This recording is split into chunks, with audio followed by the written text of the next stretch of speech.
This RealAg Radio podcast is brought to you by new Intruvix 2 herbicide from FMC.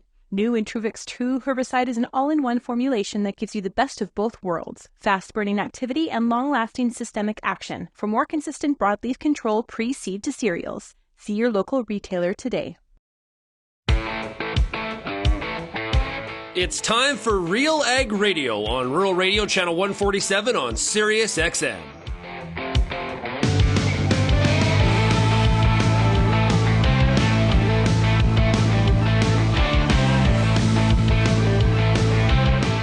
RealAg Radio and RealAgriculture.com is your home for insight and analysis of the issues that are impacting your farm business. Let's get real and get connected with RealAg Radio.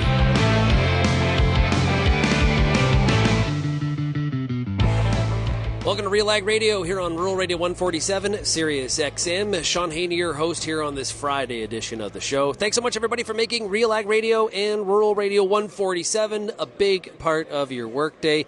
Also, a big shout out to everybody listening out there on the RealAg Radio podcast. Well, I hope you've been enjoying our coverage from Cattle Convention, the NCBA meeting here in Orlando, Florida. It's been a great week. I have had a great time. I've had so much fun. One cannot consume too much beef. That's one thing that we have tested this week. I pretty much last night tried to eat my weight in sliders, and I did that, and I'm still here to tell the story. So, test proved. It has been a lot of fun.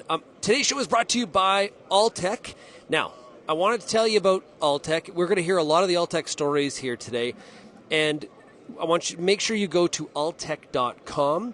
Alltech is working together for a planet of plenty. They've also got a new documentary coming out that we're going to hear about here in a little bit that sounds really, really cool.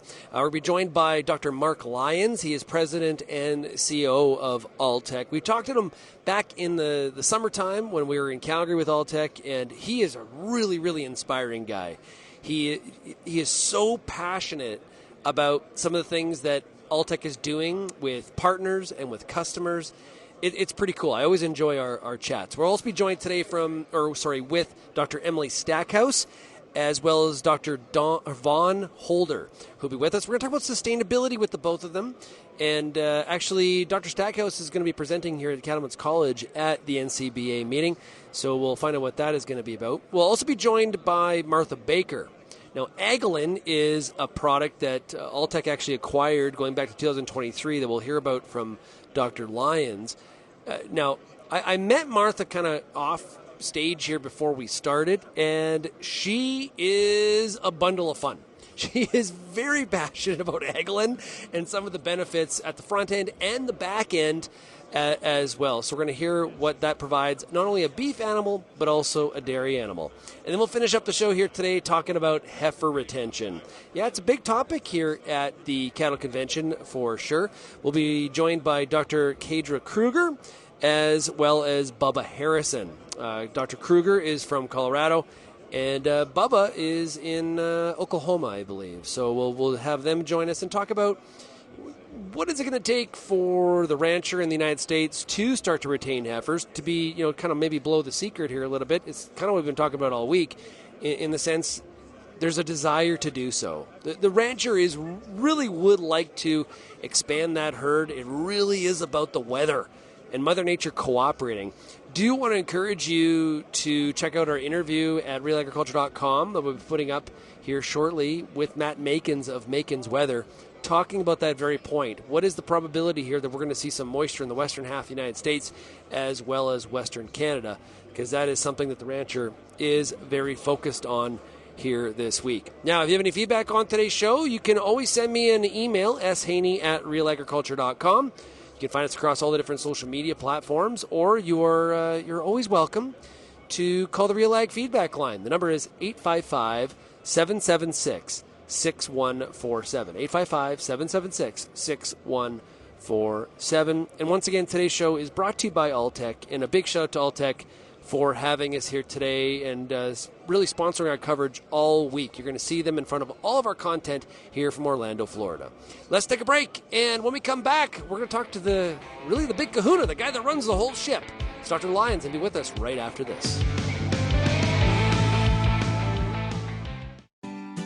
We're at the Keystone Agricultural Producer Meeting. We're at their annual general meeting. Now we're going to be talking to the Executive Director with CAP. It is Brenna Mahoney. So let's talk about CAP. So Keystone Agricultural Producers has been around for 40 years. We're celebrating our 40th today, actually. So we're launching into our 2024 year. We're a general farm lobby association here in the province of Manitoba, representing all Manitoba farmers on issues that matter to them the most. But I think an important message to get across about what's happened over the past year with CAP is the board has been working on a new strategic plan to position us to be able to deal with the advocacy issues that we're having, to make sure that we're doing the right engagement and outreach with not only members, but the public, government, decision makers, and also making sure that we're aware of what's the regulatory modernization environment, that it's a moving target. And if we're not ready as an organization to deal with that, it doesn't matter what issue comes or what issues are currently going on, we're not going to be able to be successful in resolving them. Have you heard of Vantage Ag?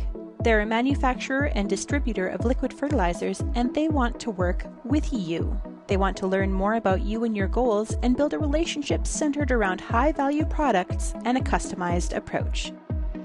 For more information on Vantage Ag, call Paul Sinkovich at 778-919-3370 or visit vantage.ag to get started today.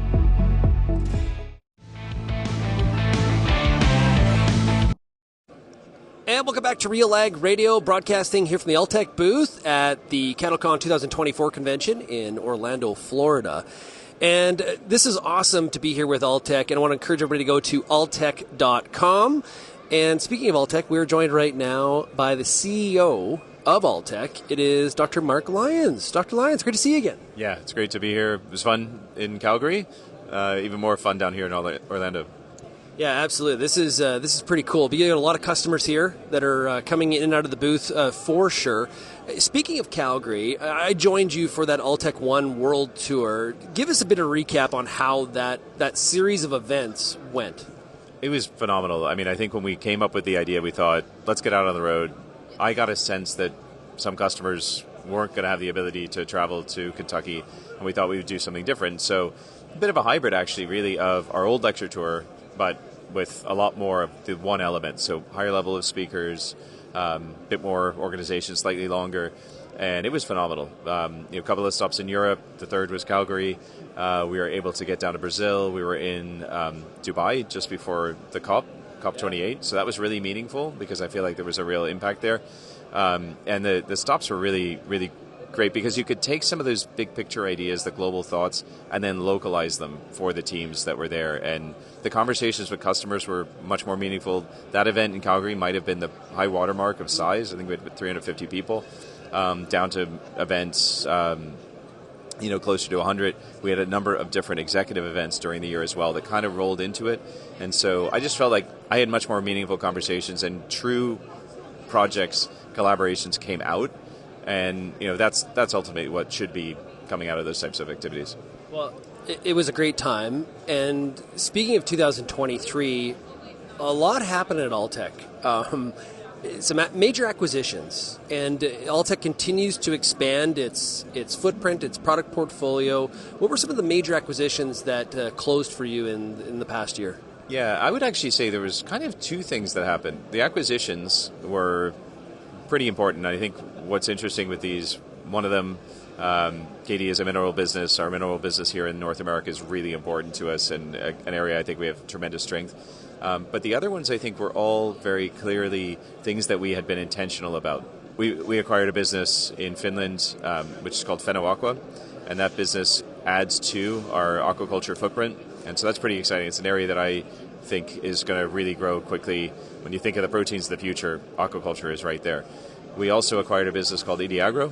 This is a Spanish business focused around microbiology, mainly towards crop.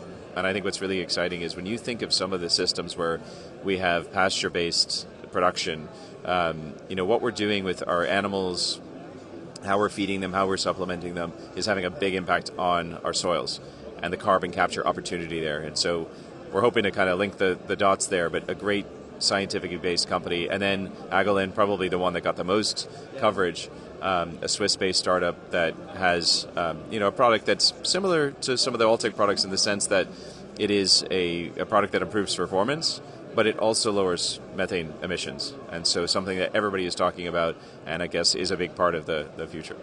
You know what's kind of cool, though, is that we talk about emission reduction, we talk about soil health. These are things that are really, really a major focus right now. You know, there's some swagger behind. Like, there's a lot of researchers focusing on them. There's a lot of governments focusing on them. There's a lot of companies focusing on them. There's a lot of discussion here at CattleCon about those topics. These acquisitions really put you on the kind of the forefront to really be a major player in that space, which is, I think, pretty interesting. Absolutely. I mean, we have to make sure that, you know, as we're talking about topics for the future, we are also aligning our resources towards those.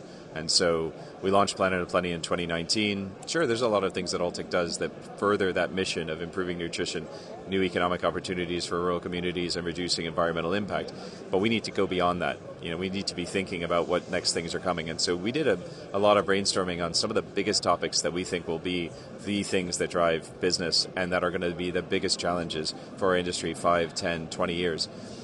And then we spot the gaps. What are we missing? What's the industry missing? How do we start to think about those investments or even the research that we're doing? And so the second thing I was going to say that changed in 2023 were some of our specific departments. And I'm thinking first and foremost of innovation. So we brought everything that was our applications, the things closer to customers, everything related to research, and brought it all into one group.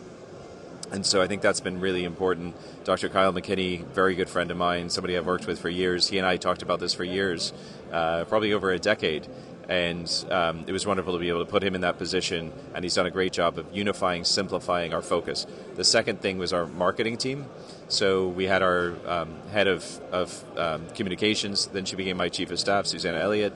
Brought her back to the marketing side, and she's taken that over. And what's really exciting there is she's bringing a thought process around data and insights, how we're partnering with our IT team and the technology we have, the information we have. How do we make that real to customers and to the teams, the sales teams? And I think the third thing was Dr. Colin Moran, who's been in Alltech for over 20 years, phenomenal guy, one of the smartest guys in Alltech, taking on our regulatory department and looking at it through a real strategic lens. And making sure that, you know, a lot of those policies are being made. How do we make sure that we communicate with regulators on behalf of our customers, but also position our technologies to have best effect? Now, you got a new documentary that's coming out, which has a title that, quite frankly, scares the heck out of me. I hope this isn't something that I know it's something you're not encouraging, but there's a bit of a consequence to this. The title is World Without Cows. Tell us about it.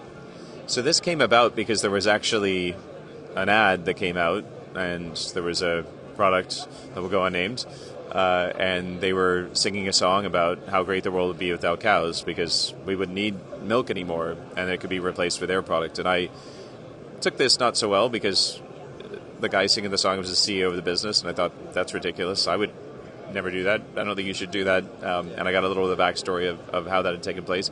And then the second piece was, my goodness, not at all understanding the complexity of what was being presented. And so I sent a message to two of our filmmakers who create a lot of the beautiful Planet of Plenty videos we have and said, would you guys want to take this on? And so we decided to do something which was quite honestly somewhat painful. We have two really talented people taken off their day job working on a full-length documentary for a couple of years, and what they've done is phenomenal, especially for the fact it's the first time they've done it. They went away on a course to learn about how to make documentaries. They worked with a lot of different partners, but they did it themselves, and I think we're really proud of that. And what we're going to end up with is a 90-minute documentary that delves both sides. We are talking to people who say, no, meat is terrible for the planet, we should stop eating it. And other people are saying, no, the cows are the best solution we have. Yeah. We didn't put the carbon into the atmosphere, but we are the industry that can take it out. And I think that's really exciting. We hope this can kind of galvanize and maybe give some confidence to the industry to keep moving forward in the way it is. And at the same time, for people who don't know or are not aware, hey, this issue is a little bit more nuanced. Let's have a conversation. So we're hoping to do two things. Obviously, get it on some sort of streaming service, get the message out there to consumers. And on the other side, use it for our industry. Why not have screenings? invite in some of your ministers, invite in people who can have a conversation about this, some of the experts, some of the people from the documentary, and have this debate and discussion, and maybe start to see there's a lot more positive and opportunity in agriculture than I think the mainstream media and the general population realizes. And what drives me crazy is that we're taught in marketing, the consumer's always, your customer's always right.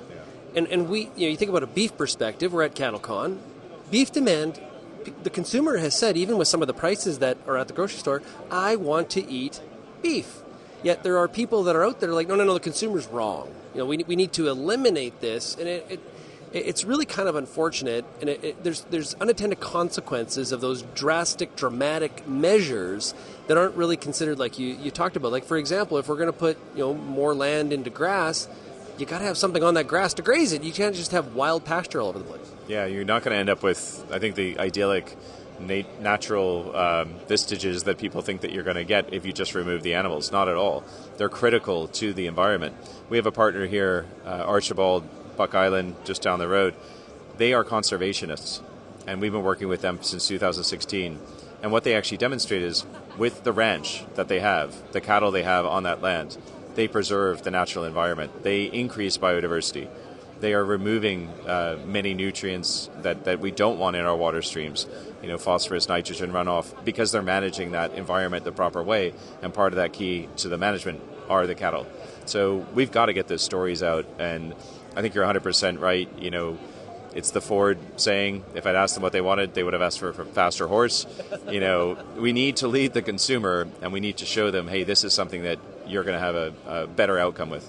Okay, quickly before I let you go, because you're a busy guy, you got to meet with customers here.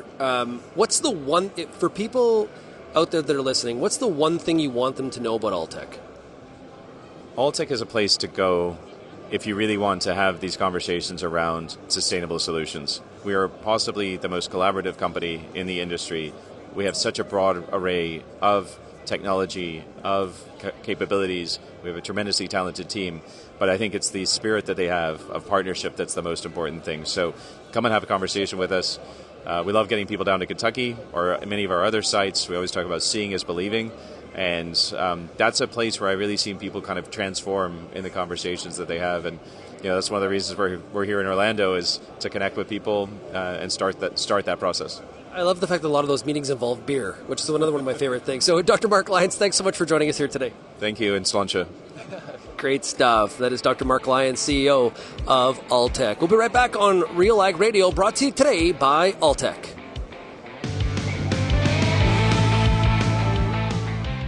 Co-op knows your community because we live here too. Our teams are your trusted partners with a range of expertise to help support your entire farm operation. And we're giving back. In the past 5 years, Co-op has invested over $1.1 billion in the prairies through building, upgrading, and expanding local facilities. And we've returned over $1.17 billion to Co-op members in the prairies. Co-op, we're all building something for the future. Here for your farm, here for your family. Learn more at coop.crs/farm. When you see how fast Intruvix 2 herbicide from FMC smacks down narrow-leaved hawksbeard, volunteer canola, kochia, and those other problem weeds, you'll be saying, stronger and faster. Shut the front door. Apply it with glyphosate before planting cereals, and you'll enjoy cleaner fields faster while protecting your future glyphosate use. Cheese and crackers. Just how easy can you get? Intruvix 2 herbicide from FMC. Clean is good. See your local retailer. Protecting your nitrogen is smart. And a nitrogen granule with a polymer coating that releases in response to conditions that promote plant growth? Well, that's me. I'm the environmentally smart nitrogen granule that gives the nutrition crops need when they need it, reducing nitrogen loss and increasing nutrient availability. Imagine feeding me to your fields. Me. Now, wait a minute. Hey, can I rethink this? ESN Environmentally Smart Nitrogen Fertilizer. Learn more at smartnitrogen.com. Shaun Haney here with RealAg Radio. We are on location at CattleCon 2024 in Orlando, Florida, and today's show is, of course, brought to you by Alltech. We're joined right now by two members of Alltech. Up first, it is Dr. Emily Stackhouse. Dr. Stackhouse, great to chat with you. Thanks for having me. So what's your area inside Alltech? What do you do? So within Alltech, I'm in the research department. I'm the research manager for livestock and environment. Okay, and we're also joined here today by Dr. Vaughn Holder. Dr. Holder, it's great to meet you. Thanks for having me. Did you guys start your PhDs when you were like 12? Like, what? You're making me feel very, very old here. Young talent at Alltech. I love it. Okay, so Dr. Stackhouse, you're going to be talking at Cattlemen's College. What are you speaking about? Sustainability?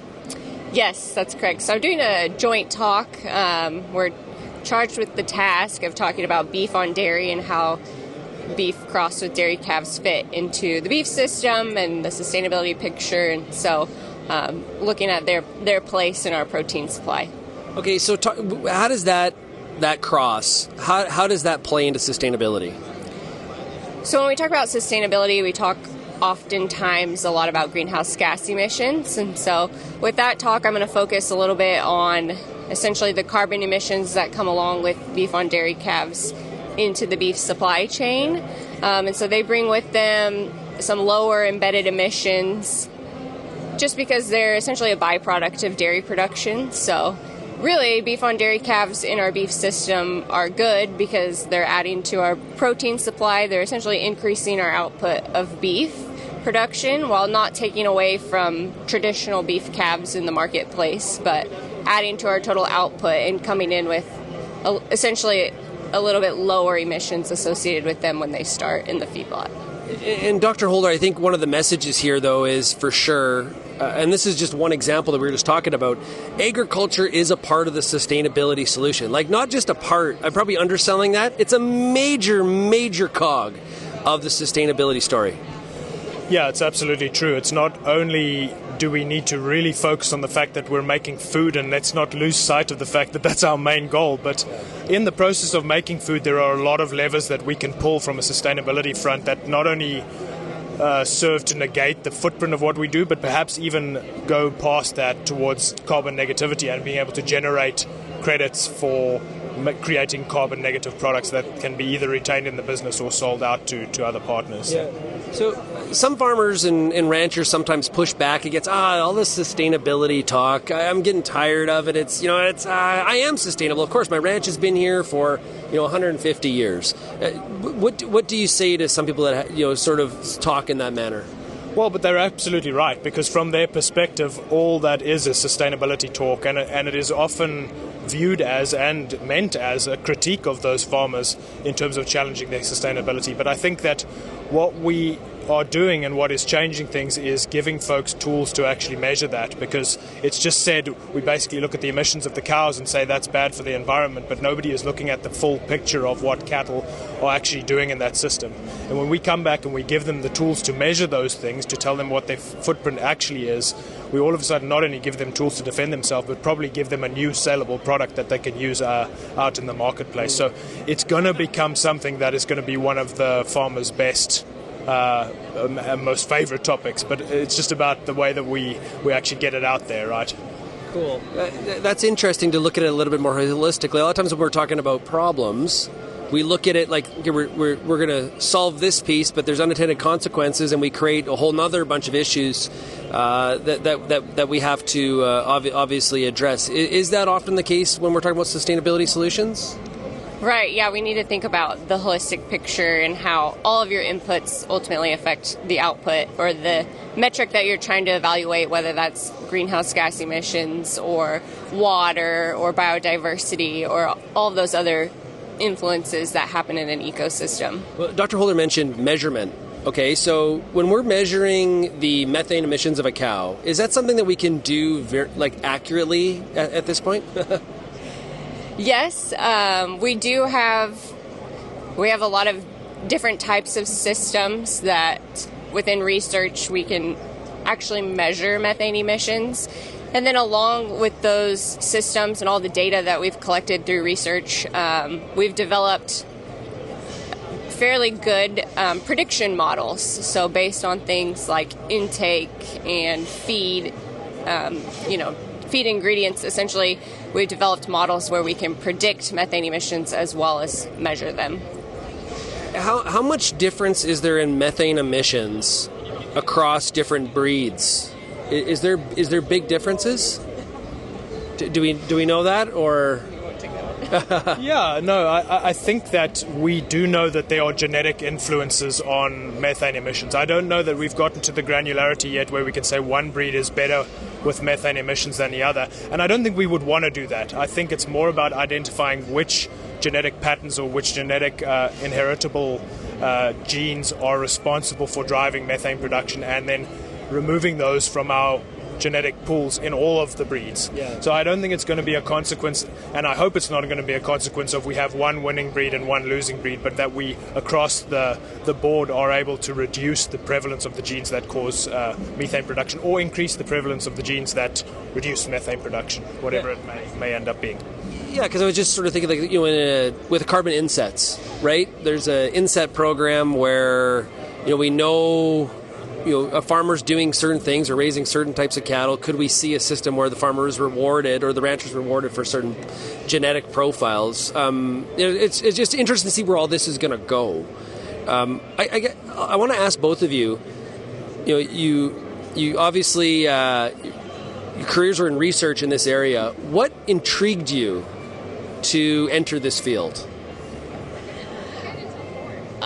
So when I started grad school, I knew that I wanted to go animal science down the nutrition path, and then actually my master's mentor really kind of, I guess, showed me the area of sustainability and how we think about the holistic view and a systems thinking approach, and so I really credit that to actually two of my grad school advisors that were influences on me. Okay, that's pretty good. Well, it's a good field to be in. There's a real future. So how about you? It is me. It was perhaps a little bit less deliberate. The windy path. It was a windy path, and a path that took me to a place that I really enjoyed. But it was more, you say I look young, but I've been in the system a little bit longer than Emily has. So I graduated before all of this was a popular topic. But no, I've been with Alltech almost 20 years now, and as you know, Alltech as a company, they've had a strong focus on the environment and sustainability before it was a popular topic. So it was kind of natural that I would go into this area, being a trained nutritionist and microbiologist, that I would end up in the area of trying to look at environments, look at food systems, and try to find out ways to make them more efficient, which is essentially saying the same thing as making them more sustainable. Yeah. So when we look at genetics in the cattle industry, where do you think we're headed next? What are some of the things we're going to be talking about when it comes to genetics and sustainability going into the future? Well, I think, like Vaughn already mentioned it, thinking about ways.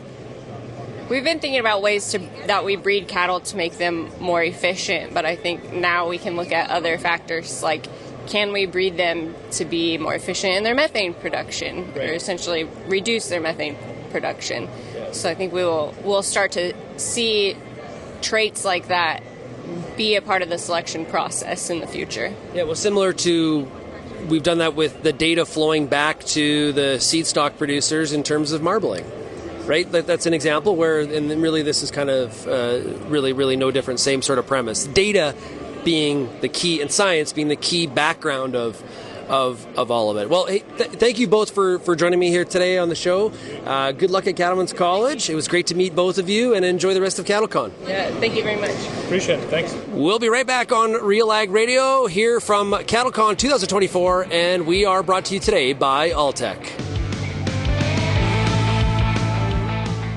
If you have a growing list of questions about getting more from your fields, know that Koch Agronomic Services has an answer for every acre. With a full spectrum of nutrient management, nutrient protection, and seed enhancement options, Koch Agronomic Services offers a deep portfolio of agronomically effective products. Each designed to enhance yield potential, all available to help solve your problems. Find the answer that's right for your acres. Start by visiting kochag.ca. That's KOCH ag.ca.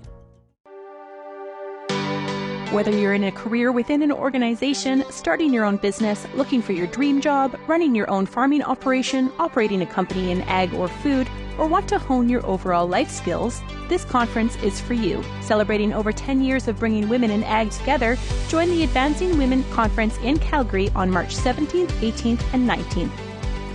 Visit advancingwomenconference.ca for more information and to register.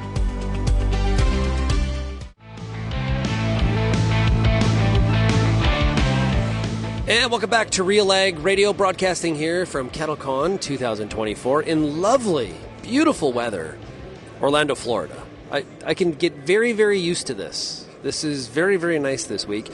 Today's show is brought to you by Alltech. Encourage you to go to alltech.com. Big shout out to Alltech for having us here on location at the NCBA CattleCon convention.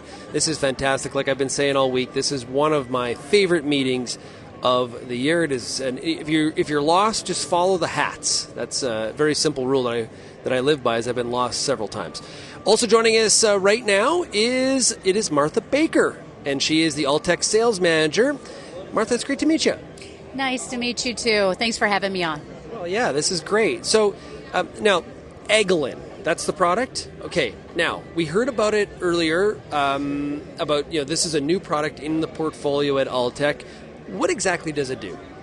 Yeah, so Agolin is a new product. It is a blend of essential oils, so it's an all-natural product, non-antibiotic, non-synthetic product. And what it does is on a dairy side, it increases milk flow and milk fat protein corrected milk flow by 2 to 4 pounds, 1 to 2 kilos, with like 99% repeatability. On the feedlot and beef side, what we see is an improvement in feed efficiency, upwards of 7%. We see an increase in ADG and fewer days on feed. Okay, awesome. So, and feed additive then, or what? How are we incorporating it into the animal? Yeah, it is a feed additive. The feed rate's only 1 gram per head on a dairy side and 200 milligrams per kilo of body weight on the beef side. You buy one skid of that stuff and it's lasting a long time. It does absolutely. And the really cool thing about Agolin is not only do you get all those productive benefits, it also has the ability to create this additional revenue stream. So talk about that. What are you talking about? Yeah. So the data would suggest, actually it doesn't suggest, it says that when you feed Agolin, you get about a 10% reduction in enteric methane produced. So as a result of that, it was the first feed additive that was endorsed by the Carbon Trust as a means of reducing enteric methane. So we have this large data set that has been compiled and submitted, and as a result, there's the ability to incorporate it as a means to reducing, creating verified emission reductions, and then monetizing those as insets. And we know that insets are more rewarding than offsets. Any idea on what does that work out to? Is this something where I can buy a cup of coffee, or is this something where I can maybe buy that brand new dually truck that I've been wanting? So that's a complicated question. So first of all, I want to say that Agolin is a performance enhancement tool first and foremost. Second, then it creates this additional revenue stream. The value of the carbon credit is it truly is still developing. So in the U.S., we are seeing anywhere from that value being, upwards of 3.5 cents per head per day. But as more trust gets instilled in the system, the entire carbon market system, and the demand for insets continues to grow, that value continues to grow with it. So it also really matters what country are you in and who's buying them, because sometimes an offset can be of greater monetary value. Other times it's not. But truly, we want to focus on the insets, because then our industry retains the rights to claim those reductions. So if you think about it from the standpoint of whenever you sell an offset, typically what you're really doing is you're permitting another industry to continue to pollute the exact same way that they are.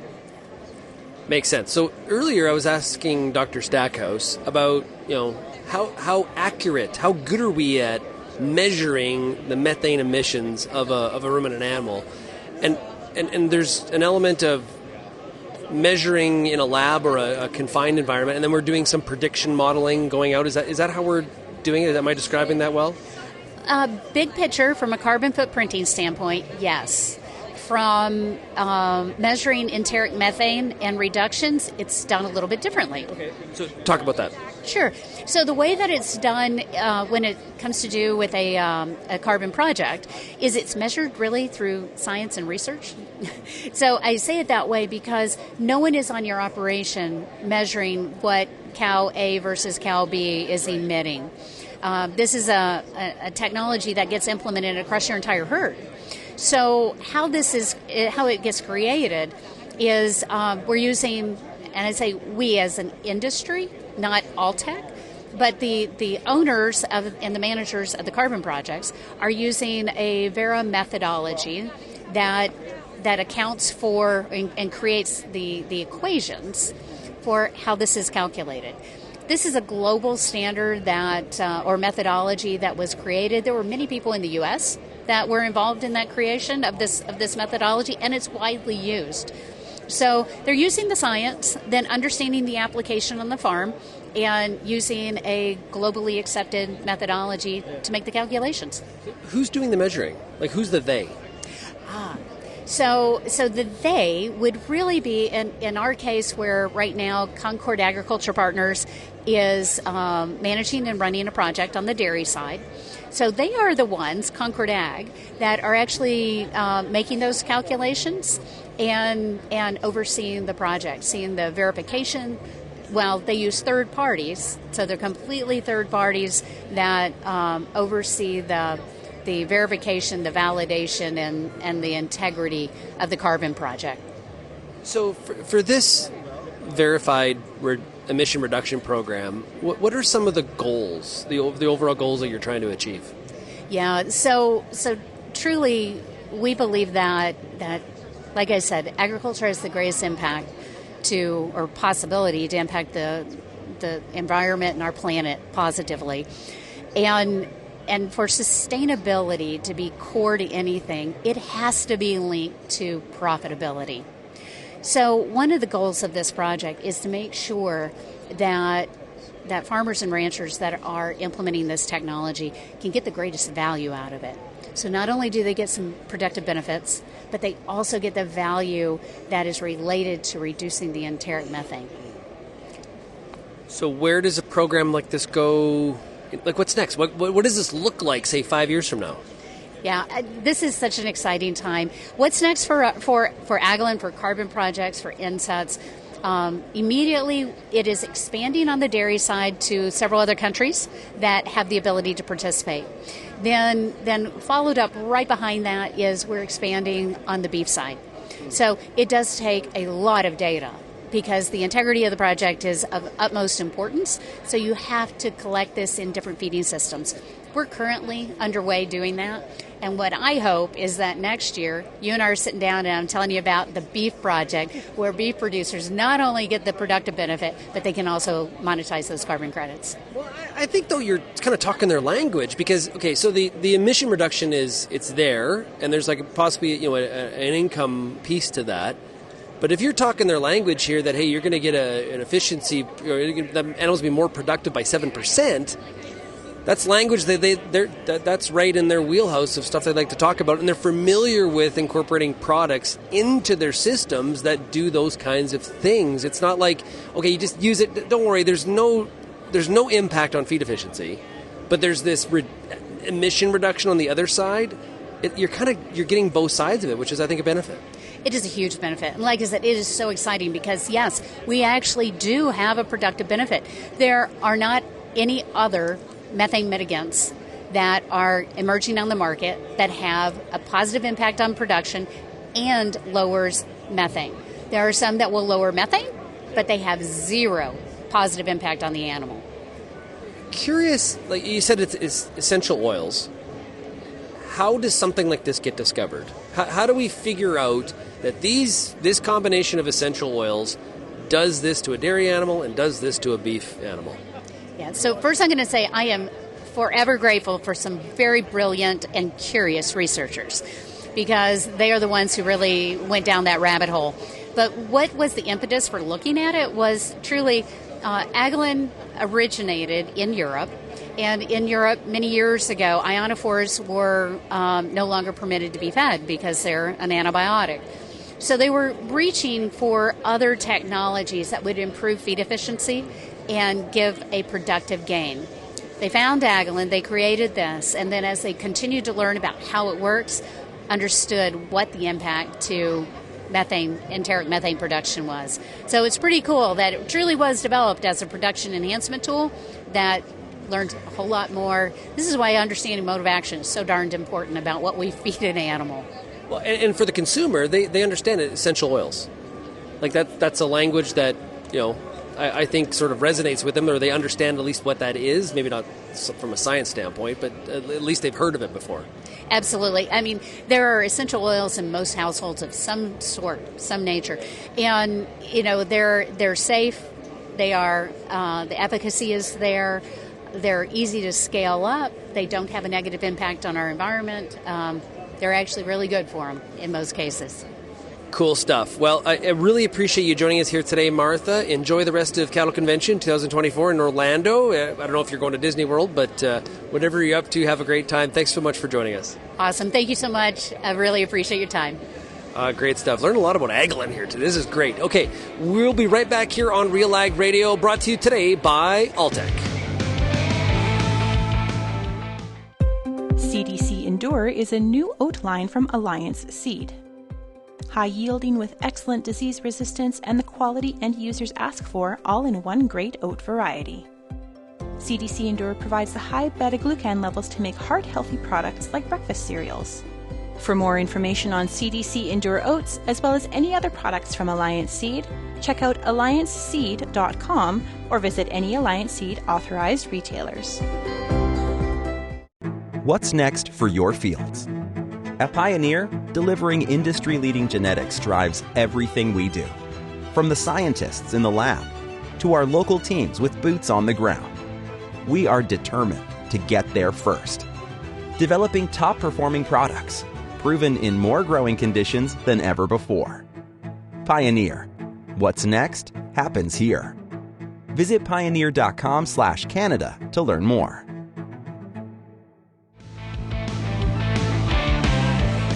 Welcome back to RealAg Radio, broadcasting from CattleCon 2024 here in Orlando, Florida. One of the big topics this week has been how the heck do we make sure we rebuild this cow herd? It feels like it's a discussion we're having every year. Now, part of that has to do with the weather. Our next two guests are going to talk about heifer retention and what needs to happen for that all to transpire. We're joined right now by Dr. Cadra Kruger. Dr. Kruger, it's nice to meet you. It's very nice to meet you. Glad to be here. Yeah. What do you do at Alltech? So I am a beef nutritionist with Alltech. I also have a sales territory in Colorado and Kansas. So that is definitely cattle country for sure. Also joining us is Bubbah Harrison. Bubbah, great to meet you. Nice to meet you, Shaun. Okay, what do you do at Alltech? Sales rep in Texas and Oklahoma. What's the moisture conditions like in Texas and Oklahoma right now? Depends on what part of the state you're talking about. We're still would be technically considered in a drought still. We're still trying to recover from the last 2 years. Yeah. Colorado be the same? Last year was a good year for Colorado as far as not being in a drought anymore, but this year they are expecting it to start up again, so we shall see what the year brings. Okay. Well, I have heard some good... I was talking to Matt Makins from Makins Weather. I interviewed him on Thursday, and he said we may be in decent shape. There's hope, which would be very, very encouraging, especially when it comes to rebuilding this cow herd and holding more females back, retaining more heifers, however you want to put that. Bubbah, talk about it from your perspective. What needs to happen here? Well, I would expect to see a lot of the bigger ranches, and especially a lot of your... seed stock operators retain heifers now. There is a little bit of pressure on the market is calling for those cattle in town. But I know if the weather pattern normalizes and we see somewhat of a normal spring, I would fully expect to see a lot of this year's calf crop heifers be put into a replacement program. Cadra, what do you think? I'd have to agree with what Bubbah's saying. This, like I said, in Colorado in particular, we had a year where we could actually get more forage stocked up again. So I do foresee producers going to be starting to retain more of their heifers and keep some of those more superior genetics in their herds. Well, eventually we can't kill every single cow. We're going to run out of cows to cull here. Now, when it comes to retaining, if you are deciding to do it, there's maintaining, and then there's actually increasing the herd.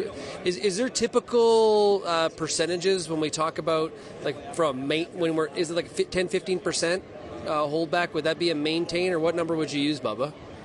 I would put that probably in the maintain category. And when you think about the average cow being in that 10 to 11, 12-year-old, when you cull her, you need around a 10% just to maintain your numbers. Yeah.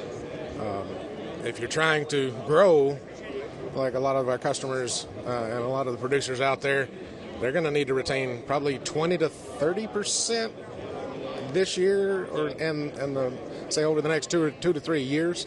There again, it's weather's going to drive a lot of those decisions, but I'm looking at pretty high numbers. Yeah. Like you said, though, there's a desire to do so, right? So if we get that signal, because the market's saying, build the herd, right? There's value there for the rancher. If you do get the signal that there's grass, I'd be really interested to know how much that herd could actually grow, because it's almost like an elastic band. We're holding it back. If we do get some kind weather, it releases, and we could actually see a pretty, I want to say explosion, but a pretty good jump upwards. Honestly, I hate being asked that kind of question, because I really can't predict how that's going to be. I mean, there's quite a few producers that we did lose during this drought, and I don't know if we're ever going to get those producers back. So it's hard for me to predict what the answer to that question would be. Okay, so that's an interesting point, though, because we've seen the same thing, basically all of western half of the United States and into western Canada. We've had people leave, right? The pattern has been that even if the market signal was there, they're like, oh, life without cows. This is not too bad, actually, right? It's hard to get those people back. I don't think the data shows that those are the people. We're going to need to expand with the current producers we have. We're not bringing some of those people that left back. Would you agree with that? I would agree with that. And I think a lot of the problem we're running into with our farming and ranching communities in general is that they're aging out too, and children are not maintaining that herd. And I think there's a lot of reasons as to why they're not staying around, but we need to figure out a way how to make it easier for the younger generations to stay within both farming and ranching as well. So I think that's a lot of it too, is we've got drought causing problems, but we've got people aging out of it too. So we've got to figure out a way to keep the younger generations in. Yeah. Any thoughts on how we do that? Theories, strategies? We got to make it easier for them to get into ranching. I know a lot of it. We've got problems like death. What is it? The death toll tax? Is that what it's called? Yeah, there is a death tax in the U.S., yeah. We've got death tax that makes it hard for family members to keep hold of their ranches. I mean, we need to simply make it easier for them to do it. Easier for them to obtain the land, get the loans they need to get the land and the livestock. So we just need to figure out a way to make it easier. Bubbah, any thoughts on that? How do we get more young people into the industry? I would agree. You're going to have to make it easier and less of a financial burden on that young producer to say, yeah, I want to do what Dad and Granddad did.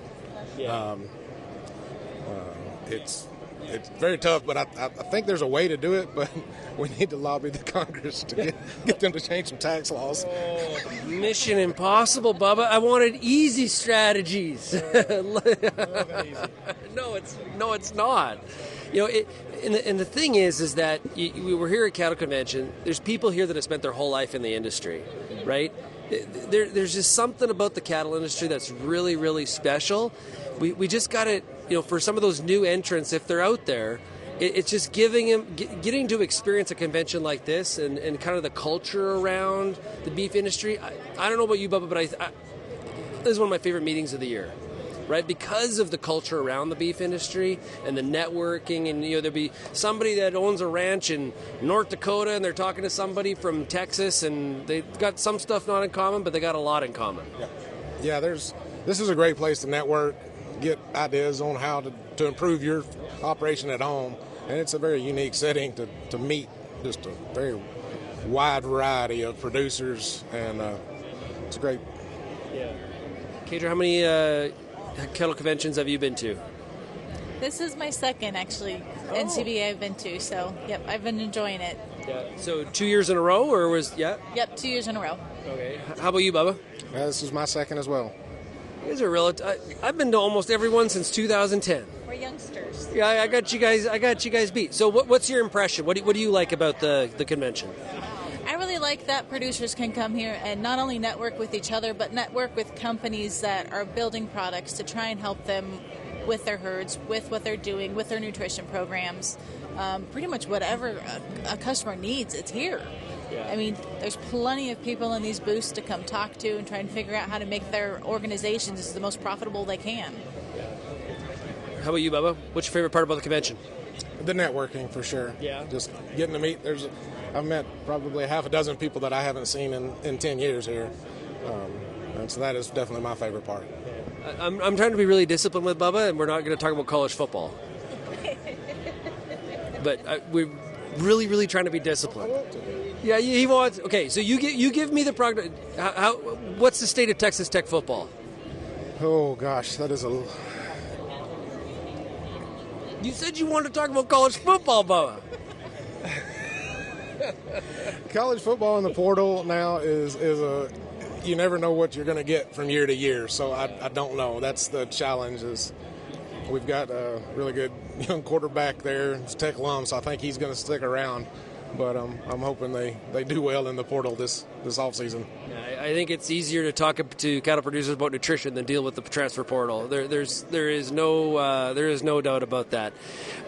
Before we wrap up here, I'm curious, when you're going out talking to your customers right now out in the rural countryside, what's their main concern right now? What's something that is really top of mind, or you're talking to producers here? What's the main topic that comes up the most?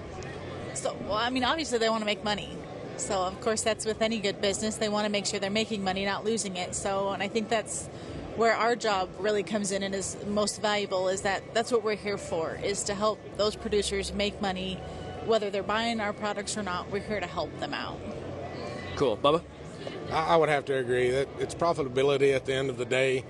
And I think the most talked about thing out there is current market prices and how do we get every calf we can on the ground and to weaning, right? Yeah, so.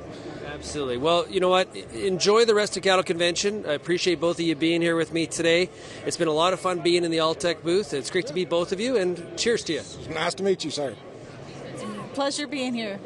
Great stuff. Well, I want to mention, everybody, make sure you go to alltech.com and find out more about Alltech. Some great products, and it's been fantastic to be here in the booth here today. We are about to get trounced over as the bar is actually opening here in the Alltech booth, which is also one of the best parts about NCBA Cattle Convention.